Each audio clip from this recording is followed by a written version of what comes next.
1955년에 재능 있는 리플릿이라는 그 소설이 출간이 됩니다. 바나나적 기질의 주인공 톰 리플리는 친구이자 재벌의 아들인 디키 그린프리를 죽인 뒤에 대담한 거짓말로 그의 삶을 자기의 삶인 듯 연기하며 살아가게 됩니다. 그러나 그 후에 그 친구의 시체가 발견되고 그의 연극은 막을 내립니다. 리플리 증후군이라는 인격 장애가 있는데 이는 이 소설의 주인공의 이름을 따서 지어진 것입니다. 리플리 증후군은 현실 세계를 부정하고 허구의 세계가 자신이 만들어낸 가짜 세계가 진짜 세계라고 믿고 살아가는 사람들, 그런 질병을 앓고 있는 그런 현상들을 표현한 말입니다. 그러면서 상습된 거짓말과 행동을 일삼는 반사회적인 행동을 하게 돼요. 그런데 거짓말을 하는 보통 사람이 이 거짓이 탄로날까봐 두려워하고 있고 그 마음에 부담이 있지만은 이 리플리 증후군을 가지고 보이는 사람은 자신이 한 거짓말이 진실이라고 믿고 살아가고 있습니다. 가게 됩니다. 그래서 더 무서운 것 같습니다. 신앙생활을 할 때 우리는 오늘 말씀을 준비하면서 이 리플리 증후군과 같이 나의 신앙을 생각하고 그렇게 신앙생활하고 있지는 않은지 한번 생각해 보게 되더라고요. 신앙생활에서 이 리플리 증후군이 나타나지 않을까 고민해 봅니다. 거짓 믿음으로 자신이 구원받았다는 착각하는 경우가 없을까라는 생각을 하게 되더라고요. 많은 교인들이 구원받았다고 이야기하면서 교회에서 시간을 보냅니다. 예배하고 찬양하고 모임에 참여합니다. 그리고 생각해 보지 않아요. 내가 구원받았다는 점에 대해서, 내가 구원받았다는 그 사실에 대해서 생각해 보지 않습니다. 구원받았다라는 말이 리플리 증후군을 앓고 있는 사람들처럼 스스로 그렇게 믿고 있는 것이라면 여러분 얼마나 무서운 것이 되겠습니까? 여러분은 믿음이 있으십니까? 그렇다면 그 믿음으로 구원받았다는 증거가 무엇입니까? 증거가 있어야 할 거 아니에요. 어떤 사람이 구원받은 사람일까? 증거가 있어야 될 거 아니에요. 저도 사실 고등학교 때까지는 아버님이 목사님이시니까 그냥 교회 신앙생활 열심히 잘했던 것 같아요. 교회 다니면서. 근데 이제 대학 가게 되면서 원치 않았지만 그곳에서 많은 말씀을 접하게 되고, 그리고 그곳에서 많은 믿음의 사람들을 보게 되고, 제가 받은 충격 중에 하나가 무엇이냐면 내가 구원받았나라는 생각 그때 하게 됐어요. 정말 심각하게 많이 고민을 했었거든요. 한 1년 정도를 정말로 심각하게 많이 고민을 했었어요. 내가 구원받은 하나님 백성인가에 대해서. 그리고 나중에 하나님께서 은혜 주셔서 내가 구원받았다는 것을 확신하게 되는 계기가 나중에 있긴 했어요. 그런데 그 고민이 들 때는 정말 간절하게 되더라고요. 왜냐하면 여러분, 이 세상에서 구원받지 않은 사람은 아무것도 없는 사람이거든요. 사실은 모든 것을 잃는 사람이거든요. 그렇기 때문에 간절할 수밖에 없었습니다. 신앙생활 하면서 이런 고민을 한 번쯤 해보는 것이, 고민이라는 거라기보다는 그냥 한번 자신의 신앙에 대해서 점검해 보는 것이 내가 어디쯤 서 있는가를 점검하기 때문에 참 중요하다는 생각을 하게 돼요. 여러분들이 모두 구원받았던 그 증거감에서 충만하고 믿음으로 힘있게 살아갈 수 있기를 저는 정말 간절히 원합니다. 그렇기 때문에 오늘 말씀을 한번 주의 깊게 살펴봐야 되는 것 아닌가라는 생각을 하게 됩니다. 주님께서 예루살렘으로 이 대속 제물로 들어가시면서 이 여리고에 들어가게 됩니다. 여리고는 이 예루살렘으로 들어가기 전에 들어가는 큰 성이었어요. 지나가는 큰 성이었습니다. 반드시 들려야 하는. 그런데 우리는 여기서 삭개오를 만나게 됩니다. 이 삭개오에 대해서 성경은 이렇게 말씀해요. 우리 2절부터 4절까지 말씀 한번 읽어보도록 하겠습니다. 삭개오의 특징이 다 나타납니다. 삭개오라 이름하는 자가 있으니 세리장이요 또한 부자라. 그가 예수께서 어떠한 사람인가 하여 보고자 하되 키가 작고 사람이 많아 할 수 없어 앞으로 달려가서 보기 위하여 돌 무화과 나무에 올라가니 이는 예수께서 그리로 지나가시게 되밀어라. 아멘. 그는 세리장이었습니다. 먼저 또 부자였어요. 부자. 당시 세리에 대한 사람들의 인식은 나라 팔아먹는 앞잡이 정도였습니다. 나라 팔아먹는 앞잡이. 나라에 쳐들어온 그 사람들 등이 없고 세금 걷어서 더 많은 세금을 걷어서 팔아먹고 나라는 팔아먹고 자신의 이속을 챙기는 사람들. 삭개오는 부자였지만 세리였기에 백성들의 곱지 못한 시선과 모멸적인 태도에 마음에 상처가 있었던 사람이었음이 분명합니다. 그러나 이 세리는 나사렛에서 온 놀라운 선지자라는 소문이 돌고 있는 예수님에게 관심이 있었습니다. 아니, 관심이 있을 수밖에 없었을 것 같아요. 왜냐하면은 그렇게 소외받고 마음속으로 힘들어하고 부자였지만은 그런 삶을 살아갔기 때문에 구원자 메시아라고 소문이 들리는 예수님에 대해서 관심을 가질 수밖에 없었던 것 같아요. 물고기 2마리와 보리떡 5개로 5,000명을 먹였더라 가르치는 것이 다른 율법 교사와 다르다라는 그런 말, 그리고 병자들을 고치고 죽은 자도 살리신 능력이 있더라라는 이런 소문에 귀가 솔깃했을 것입니다. 삭개오는 예수님이 누구인지 궁금했어요. 주님이 어떤 분인지. 그러나 주님이 여리고에 왔을 때 그는 읽은 말씀과 같이 키가 작아서 인파들 틈에서 주님을 볼 수가 없었습니다. 그래서 앞으로 달려갑니다. 지나가 버리면 안 되니까 앞으로 달려가서 자기가 키가 작으니까 높은 곳에 올라가요. 돌 무화과 나무에 올라가게 됩니다. 이 삭개오에게는 간절함이 있었어요. 오늘 19장 3절 말씀을 보게 되면 그가 예수께서 어떠한 사람인가 하여 보고자 하되 키가 작고 사람이 많아 할 수 없어 라고 기록하고 있어요. 여기서 동사가 보고자 하되라는 이 동사가 에제테이라는 말이 사용이 되는데 이 말은 그 말이 영어로는 seek라고 번역이 됩니다. 찾다라는 뜻이죠. 그런데 그 뉘앙스가 그냥 잃어버린 물건 찾듯이 이렇게 그냥 아니면 말고 이렇게 찾듯이 찾고 있는 게 아니라 정말로 간절한 갈망이 표현된 단어예요. 정말로 간절한 갈망. 특히 오늘 본문에서는 문법적인 형태가 미완료 형태라고 해서 이것은 계속해서 찾고 있는 모습을 표현하는 것입니다. 계속해서. 한번 찾고 말고 한번 찾았다 이게 아니라 지금도 계속 찾고 있는 그 모습을 표현하는 거예요. 그걸 현실감 있게 표현한 단어예요. 찾고 있는 모습 자체를. 주님을 만나고자 하는 한 번 보고자 하는 그 간절함이 그에게 있었습니다. 그래서 달려가서 돌 무화과 나무에 달려갑니다. 그런데 주님께서 걸어서 지나가시지 않고 자기가 올라간 돌 무화과 나무 아래에 서시는 거예요. 주님은 그렇게 삭개오에게 찾아오신 것입니다. 오늘 본문은 삭개오의 부족한 부분을 유난히 강조하는 듯해요.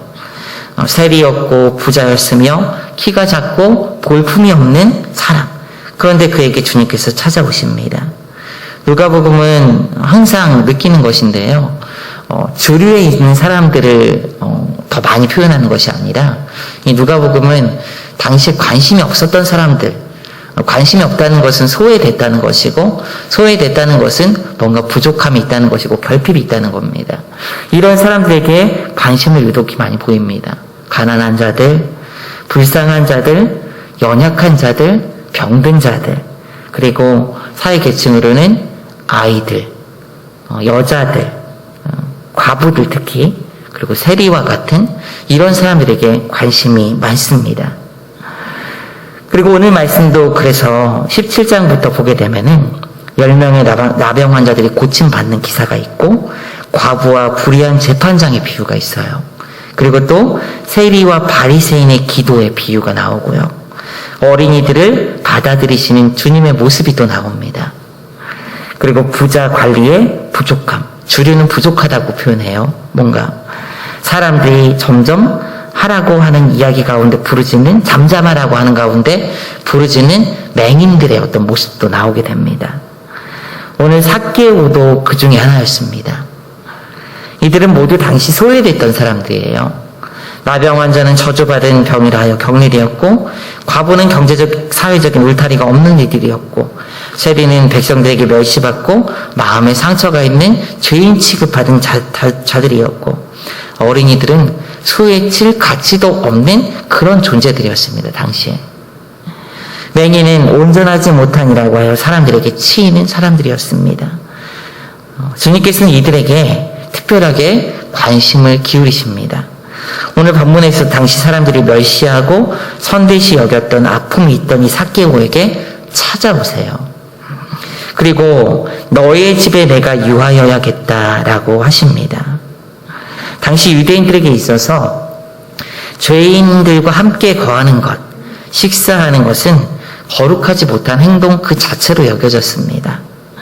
당시 사람들이 삭개오를 보는 시선을 우리는 7절에서 찾을 수 있는데 한번 읽어보도록 하겠습니다. 오늘 말씀 7절 시작. 무사람이 보고 수군거려 이르되 저가 죄인의 집에 유하러 들어갔도다 하더라. 아멘. 죄인이라고 낙인 찍힌 삭개오에게 주님께서 찾아오셨고 그 삭개오의 집에 가서 함께 먹고 함께 거하셨습니다. 사랑하는 성도 여러분, 주님께서는 이렇게 죄인에게 찾아오시는 분이세요. 사람들이 죄인의 집에 유하러 들어갔다고 수군거릴 때 주님께서는 이 땅에 오신 목적이 무엇인지 분명히 밝히고 있거든요. 10절 말씀입니다. 함께 읽어봅니다. 시작. 인자가 온 것은 잃어버린 자를 찾아 구원하려 함이니라.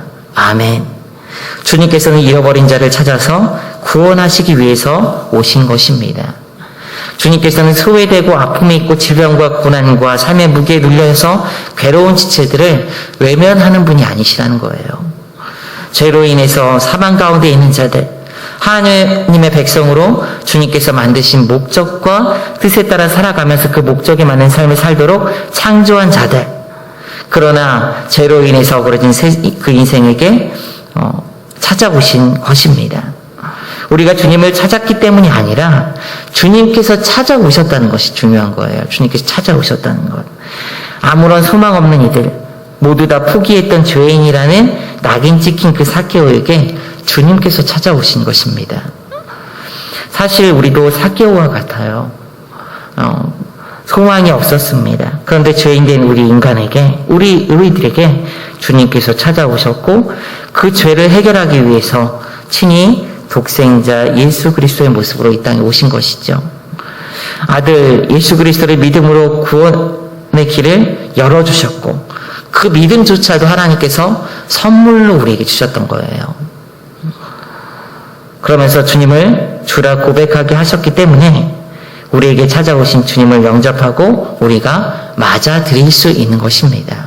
신앙생활이 그래서 가능하게 된 거예요. 주님은 늘 먼저 찾아오셨습니다. 늘. 에덴에서도 주님께서 범죄한 아담에게 먼저 찾아가셨고 아브라함에게도 하나님께서 먼저 찾아가 말씀하셨습니다. 애굽에서 신음하는 백성들에게도 하나님께서 모세를 통해서 찾아오신 것이죠. 항상 주님께서 먼저 찾아오셨습니다. 그리고 찾아오신 주님께서는 구원의 길을 여셨고 마침내 약속하신 아들을 보내셔서 우리에게 구원이라는 값진 은혜를 주신 줄 믿습니다.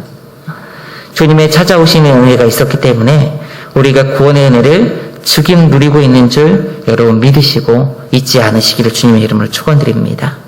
반가운 손님만 찾아와도 기쁜데 그런데 주님은 반가운 손님 정도가 아니라 우리에게 찾아오셔서 영생을 주신 우리를 사랑하시는 살아계신 하나님이십니다.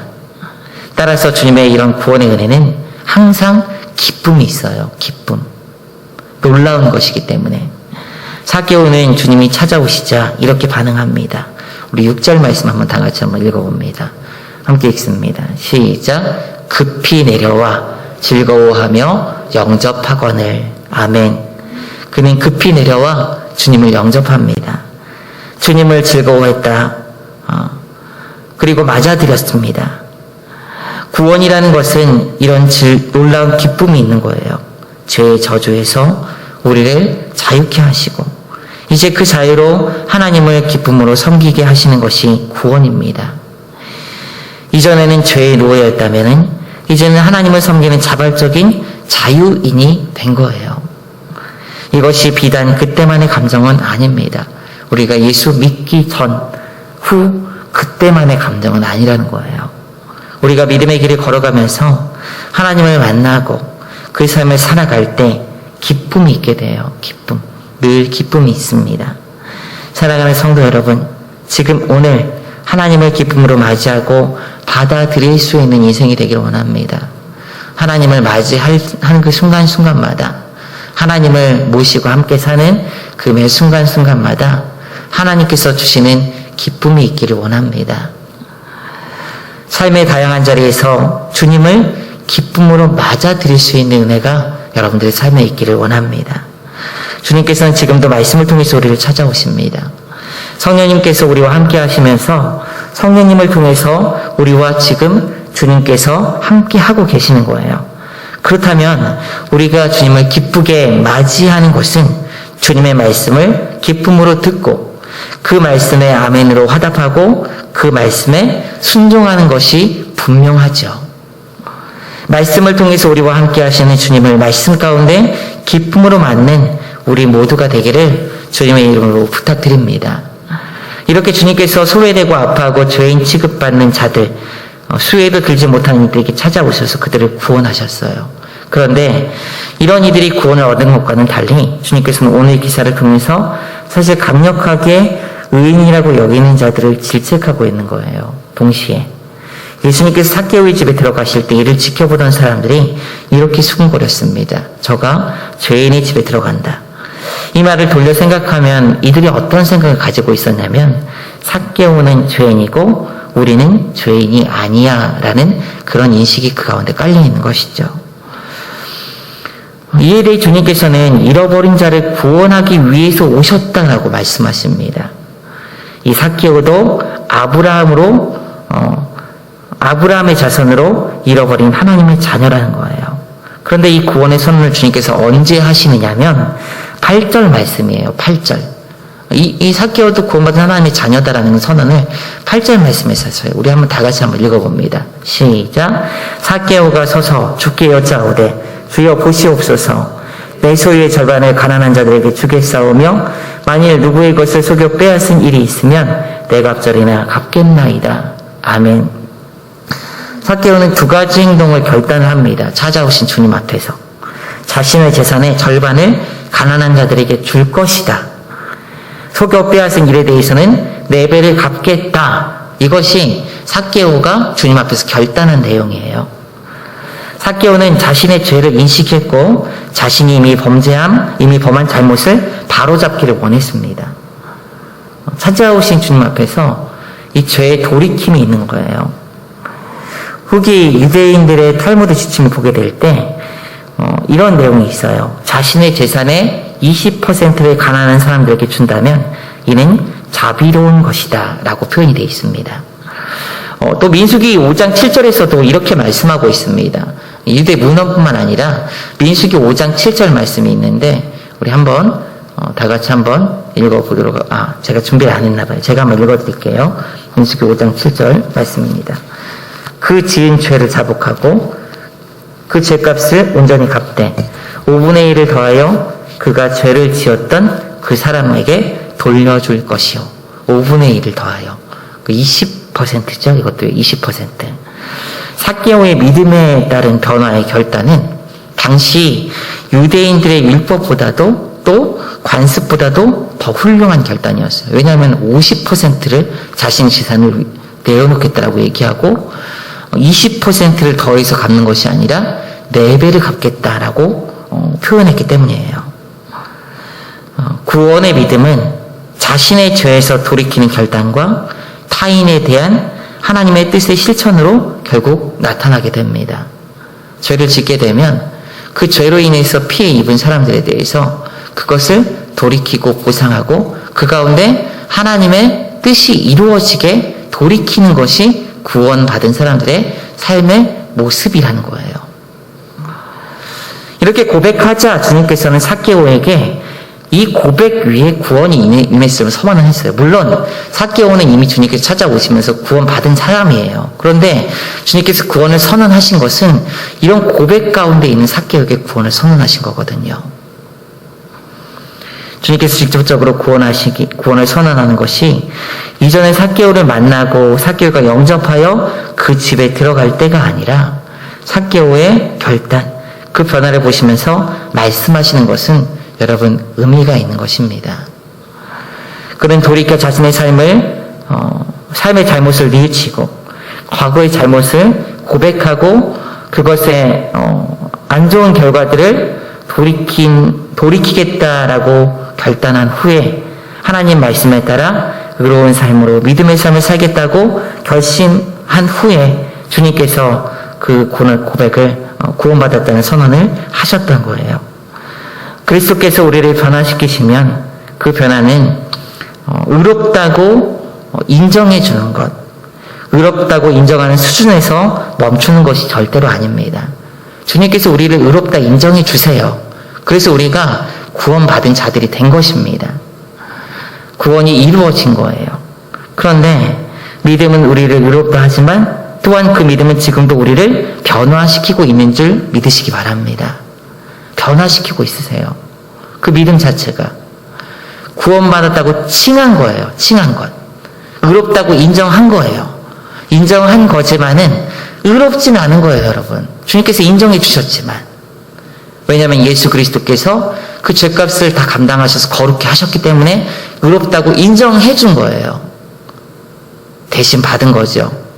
대신 그 죄값을 받아서 죄가 없는 것으로 인정을 해 준 거예요. 그런데 죄가 여전히 지배하고 다스리고 여전히 우리는 의로워져야 되는 존재들이라는 거예요.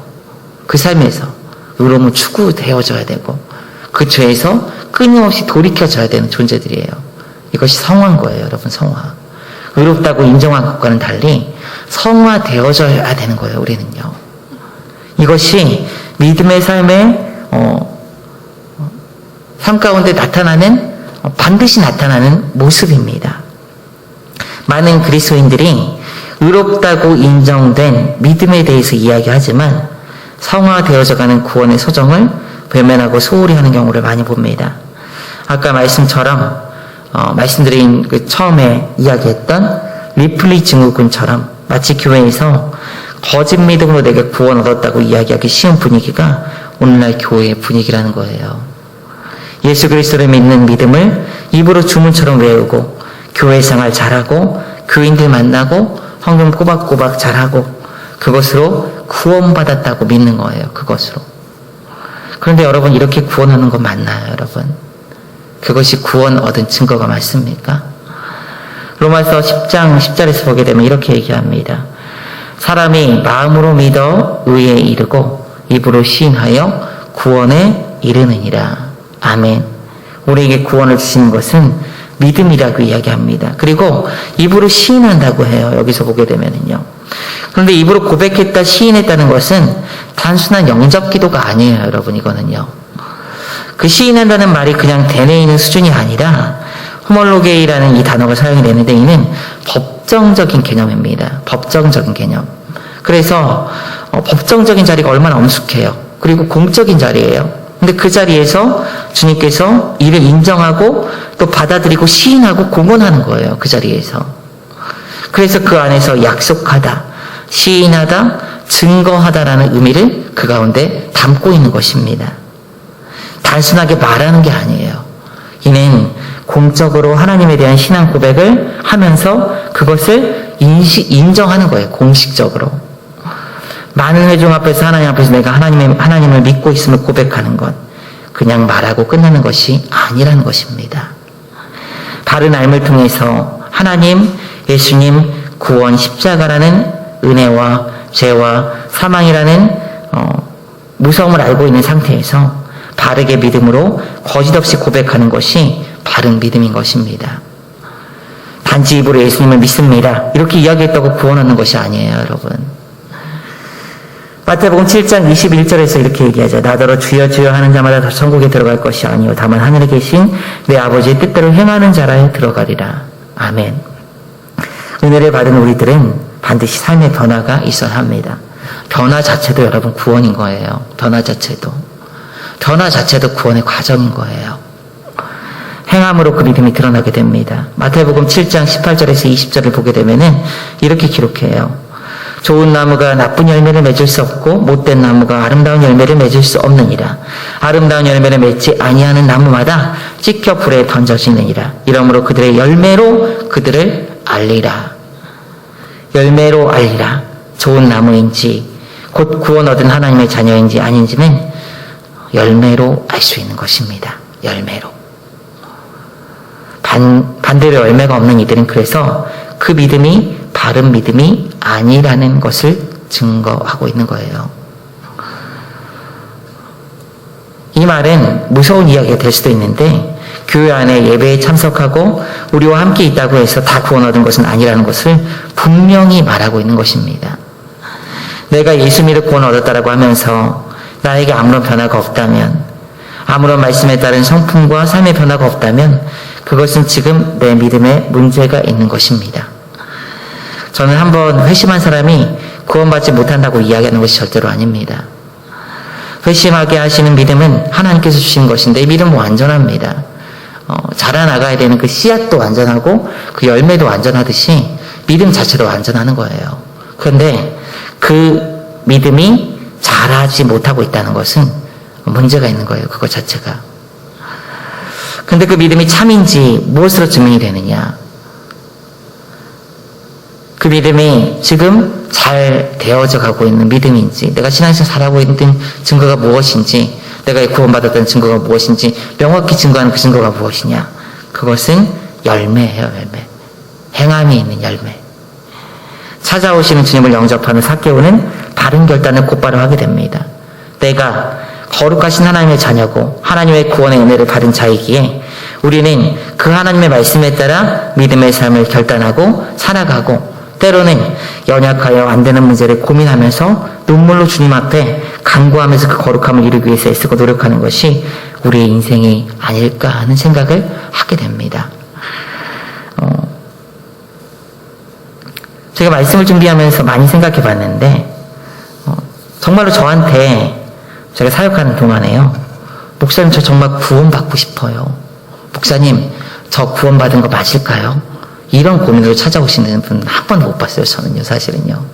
제가 신학교 처음 갔을 때 내 믿음이 바른 믿음인가라는 거에 대해서 진지하게 고민했던 그 부분을 가지고 저에게 찾아오는 사람 한 번도 못 봤어요. 저는요.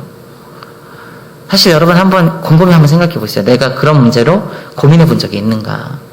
내가 정말 바른 믿음을 가지고 있는지에 대한 어떤 고민을 해본 적이 있는지 한번 곰곰이 한번 생각해 보세요. 혹시 소위 말하는 이 삭개오의 집에 들어갔을 때 삭개오를 비난했던, 죄인이라고 비난했던 이런 사람들처럼 그들이 가지고 있었던 어떤 의식들이 있거든요. 그런 사람들처럼 그냥 나는 당연히 구원 얻었다고 늘 생각하고 그것이 바른 믿음인 것처럼 의심해보지 않는 것이 바른 믿음인 것처럼 그렇게 살아오진 않았나 한번 생각해 보셨으면 좋겠어요. 저는요.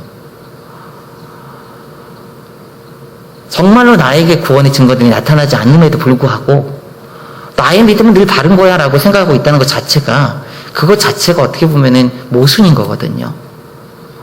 나의 삶의 행함도 없고 증거도 없는데 나는 예수 잘 믿고 있어 라고 인식하는 것 자체, 난 천국 가, 이런 인식 자체가 여러분 불가능한 거예요. 사실은요. 어쩌면은 속고 있는 것일 수도 있어요. 우리는요. 한 부분만 너무 강조하니까 예수 믿어서 천국 가는 거야, 예수 믿어서 천국 가는 거야. 근데 성경에서는요, 예수 믿음으로 천국 가는 거에 대해서 분명히 우리에게 얘기해요. 이건 분명해요. 근데 그 천국 가는 사람들의 삶의 모습, 바른 증거들이 무엇이냐에 대한 얘기도 우리에게 분명히 하고 있어요. 그것이 열매다라는 얘기를 하고 있는 것입니다. 바울은 이런 간절함에서 이렇게 절규합니다. 자신의 삶에 대해서. 신앙생활 잘하는 사람들, 자신의 삶을 정말 믿음으로 말씀으로 성찰하는 사람들의 모습이에요.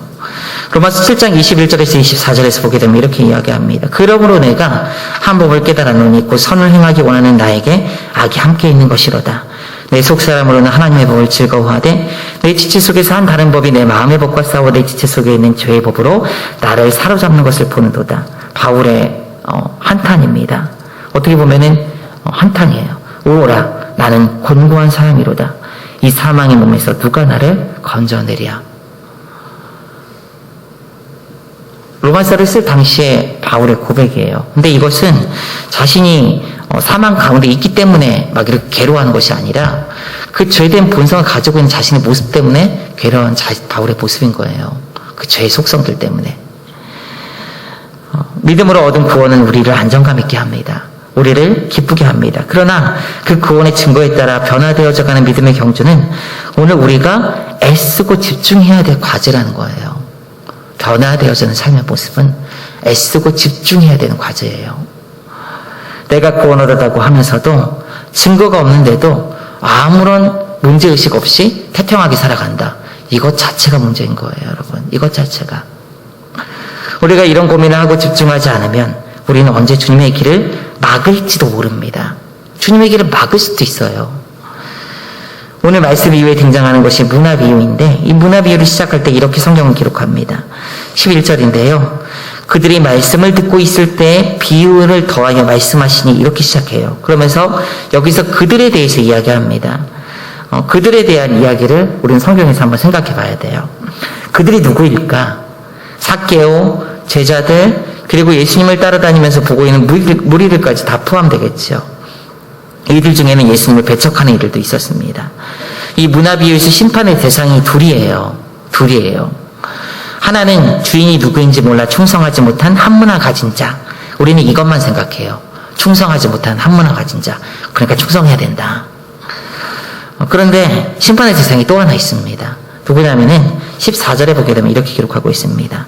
그런데 그 백성이 그를 미워하여 사자를 뒤로 보내어 이르되 우리는 이 사람이 우리의 왕됨을 원하지 아니하나이다 하였더라.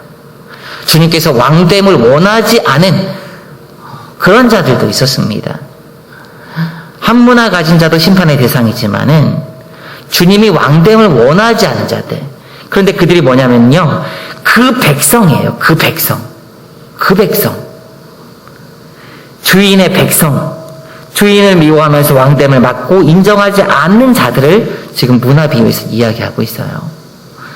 이들은 원수라고까지 주님께서 표현합니다. 이 원수가 누굴까요? 당시 주님을 인정하지 않은 기득권자들, 유대인들, 정치적인 메시아를 소망하면서 주님께서 이런 메시아가 아니라는 것을 알고는 십자가에 못 박은 자들이 이런 자들입니다. 이들은 여러분 유대인들이에요. 당시에 유대인 지도자들. 여러분 유대인들은 선민의식으로 꽉 차 있는 사람들입니다. 근데 선민의식으로 자신이 이미 구원받은 하나님의 백성이라는 의식으로 그 자부심이 대단했던 사람들이에요. 어떤 분들은 유대인들이 율법을 지켜서 구원 얻는다고 생각하는 분들이 있는데 그렇지 않습니다. 율법이 거룩한 백성으로 지켜야 하는 것인데 유대인들이 그걸로 구원 얻는다고 생각했던 것은 아닙니다. 유대인들에게 있어서 구원의 시작은 어디냐면 선민의식이에요. 하나님께서 우리를 선택하셨다.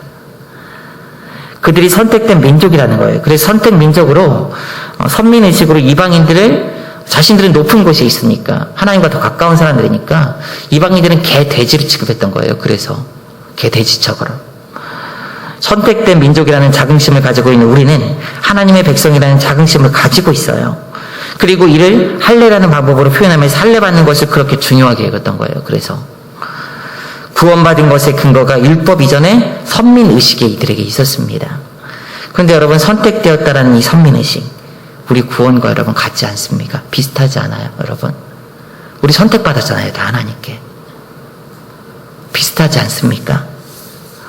만세전에 택하셨어요. 은혜지요. 예수님을 배척한 그들도 그렇게 생각했다는 거예요. 선민의식이 있었던 유대인들도. 그런데 예수님을 알지 못하고 삭개오처럼 진정으로 받아들이지 못하지요. 결국 선민이 아니었던 것입니다. 그래서 그들에 대해서 주님께서는 문화 비유를 통해서 심판을 선언하고 있는 거예요. 심판을. 오늘날 이처럼 썩은 동아줄 붙잡고 구원 얻은 믿음에 대해서 생각해보지 않는 어리석음이 우리에게 혹 있지는 않는지 한번 고민해 봤으면 좋겠습니다.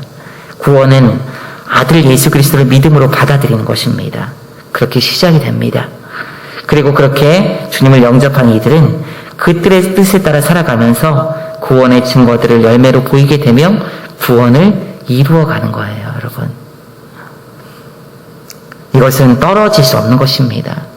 주님을 영접했다는 것과 삶의 순종이라는 모습이 떨어질 수가 없는 거예요. 그래서 14절에 보게 되면은 주인이 왕 되심을 거부한 이들의 백성이었다는 점을 여러분 경각심을 줘요, 우리에게. 백성이 원수가 된 거예요. 예수 그리스도가 우리의 왕 되심을 입으로는 고백하면서도 삶의 모습에서는 전혀 말씀과 괴리된 인생을 살아가는 것은 내 믿음이 거짓이라는 것을 반증한 것일 수도 있습니다. 만약 내가 그리스도를 믿고 있다고 고백하고 교회에서 신앙생활하고 있다고 하면서도 삶의 열매가 없는 것이 내 삶이라면 나더러 주여 주여 하는 자마다 다 천국에 들어갈 것이 아니요 다만 하늘에 계신 내 아버지의 뜻대로 행하는 자라야 들어가리라는 이 말씀을 깊이 생각해 보아야 할 것입니다. 우리의 삶에는 거룩함에 대한 사모하는 열정이 있어야 해요. 저를 미워하고 슬퍼하고 하나님의 편에 가려는, 그래서 이런 마음으로 간절히 기도하며 눈물 흘리는 인생이 우리의 인생입니다. 단지 건강, 자녀, 경제적인 상황 이런 기도로 눈물 흘릴 게 아니라 내 삶에 이루어지지 않은 거룩함에 대한 간절한 갈망을 가지고 주님 앞에 늘 나아갈 수 있어야 합니다. 단지 영접 기도하고 입으로 한번 고백했다고 믿음이 있다고 이야기해서는 안 돼요, 여러분. 믿음에 대해서 감사할 수는 있어야 되죠. 감사해야 되죠, 늘. 근데 자신의 모습을 돌아보면서 자신이 믿음으로 살아가고 있지 않음에도 불구하고 나 천국 가. 나 천국 가는 존재야. 그것만 막 강조하다 보면은 거짓된 신앙을 하기가 쉽다는 거예요. 신앙생활을 하기 쉽다는 거예요. 믿음을 행함으로 드러나며 그렇게 보여지는 것입니다. 우리가 구원받은 하나님 백성이라면 먼저 우리에게 찾아오신 주님의 은혜를 잊지 않고 그 은혜로 우리가 예수 그리스도를 주로 고백했으며 지금도 우리를 구원하신 주님, 예수님을 닮아가는 믿음의 삶을 결단하며 살아가고 이를 증거 삼는 인생이 된다는 사실을 기억하시길 바랍니다. 구원의 증거가 무엇일까요? 라고 누가 물어볼 때 믿음이요 라고 대답할 수 있어야 돼요. 그리고 그 믿음에서 이어지는 하나님 닮은 모습과 성품, 순종하는 그 모습이 바로 증거입니다 라고 또한 이야기할 수 있어야 합니다. 전혀 변하지 않은 인생, 강팍해지고 악한 말을 하고 상처 주고 하나님의 기쁨이 되지 않은 마음을 계속 품으면서도 나는 구원받았어, 나는 구원받은 하나님의 백성이야, 이것만 강조하다 보면은 언제 주님의 길을 막는 이 악한 백성들과 같이 그런 역할을 내가 하게 될지 모릅니다, 여러분.